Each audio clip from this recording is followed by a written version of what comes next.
Hey, also, I just watched Marvel Cinematic Universe's latest installment, Thunderbolts, and I gotta say, I did enjoy it. I also had kind of low expectations, but I did enjoy it.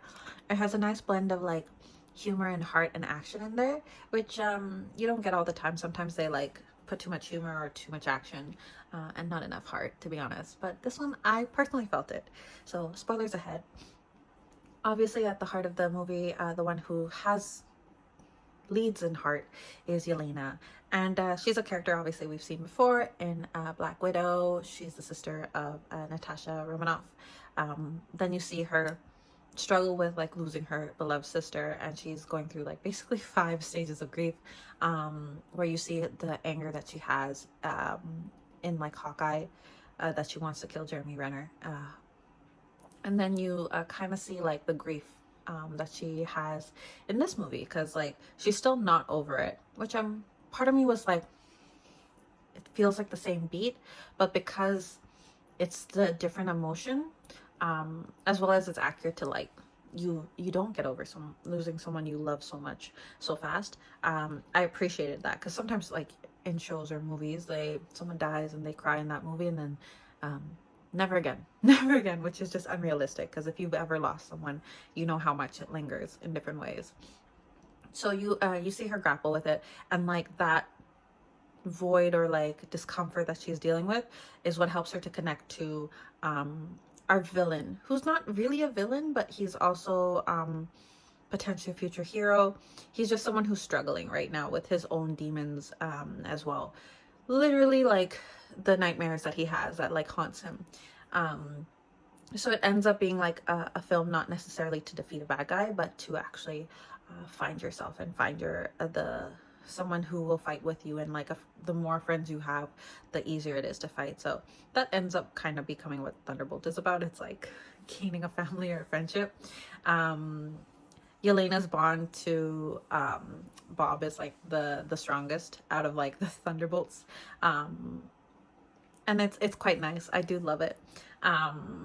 The switch from Thunderbolts to the New Avengers, I was not expecting, mainly because like, I mean, I knew the Avengers were coming out, but Sam Wilson was the one I thought who was going to create them, which the post credits kind of touch upon. Like, it looks like there's two versions of the Avengers, so that's interesting, especially seeing that Sam is kind of butting heads with Bucky, who were my favorite duo. So I'm a little sad they're like once again butting heads. Yeah, but overall, I think this one does a really good job of like showcasing someone's internal like struggle. It's very hard sometimes to nail down, and I think actually really glad that it's not like he's not necessarily like a bad guy, but like a hero who's also dealing with his own struggles and stuff like that.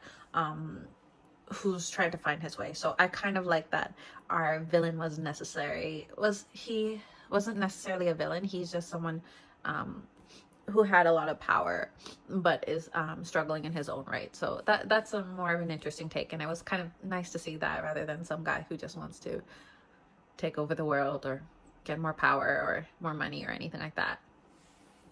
So yeah, I kind of enjoyed that little twist on it. I will say I always wish they used Sebastian Stan more, and I'm not just saying this because like he's attractive, because frankly a lot of people are in the Marvel universe, but Bucky is such an interesting character. Like, he goes from being a prisoner of war, rescued by his best friend who suddenly grew like multiple inches and is very strong, goes on a hunt with his best friend, falls off the train, gets captured by Hydra, tortured for 70 years, acts as their brainwashed assassin, realizes that he has no memory of himself after fighting his long lost best friend, who was also frozen for some years, regains himself, struggles to gain his memory back, and is now dealing with the outcomes, and now is like living normal Congress Day life. Like, his character is so interesting, and I feel like you never really delve into it that much unless you're delving into it with Steve Rogers.